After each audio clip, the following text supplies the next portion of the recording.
നമ്മുടെ രാജ്യത്ത് പുതുതായി കൊണ്ടുവന്ന വഖഫ് ഭേദഗതി ബിൽ രാഷ്ട്രത്തിന്റെ ഭരണഘടനയിൽ പറയുന്ന മതസ്വാതന്ത്ര്യത്തിന് എതിരായിട്ടാണ് നിൽക്കുന്നത്. ആ നിയമത്തിലെ 2-3 കാര്യങ്ങൾ തീർച്ചയായും ഇസ്ലാം മതത്തിന് എതിരായിട്ടുള്ളതാണ്. അതിൽ ഏറ്റവും പ്രധാനപ്പെട്ടത് ബോർഡിൽ 2 അമുസ്ലിമീങ്ങളെ കൊണ്ടുവരുന്നതാണ്.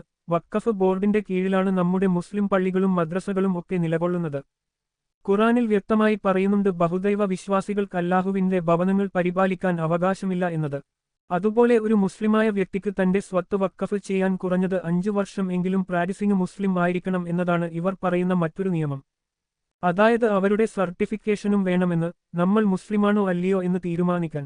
ഒരാൾ ഇസ്ലാം ആകുന്നത് എന്തെങ്കിലും കർമ്മം ചെയ്തുകൊണ്ട് അല്ലെങ്കിൽ ചേലാ കർമ്മം ചെയ്തതുകൊണ്ടോ അല്ല. അടിസ്ഥാനപരമായി ഒരാൾ മുസ്ലിം ആകുന്നത് 2 കലിമ മനസ്സിൽ ഉറപ്പിച്ചു ഹൃദയം കൊണ്ട് സംശയരഹിതമായി വിശ്വസിച്ചു നാവുകൊണ്ട് പറയുന്നതിലൂടെയാണ്.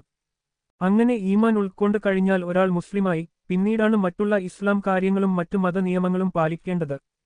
അതുപോലെ മറ്റൊരു നിയമമാണ് ഇതിലെ സ്ത്രീ പ്രാതിനിധ്യം എന്നത്. ഇതും ഇസ്ലാമിക നിയമത്തിന് എതിരാണ്. കാരണം പുരുഷനാണ് ഇമാമായി പള്ളികളിൽ നിൽക്കേണ്ടത്, മറ്റു കാര്യങ്ങളൊക്കെ നിർവഹിക്കേണ്ടത്. ഒരു മുസ്ലിം സ്ത്രീയുടെ ബാധ്യതയല്ല ഇവ ഒന്നും.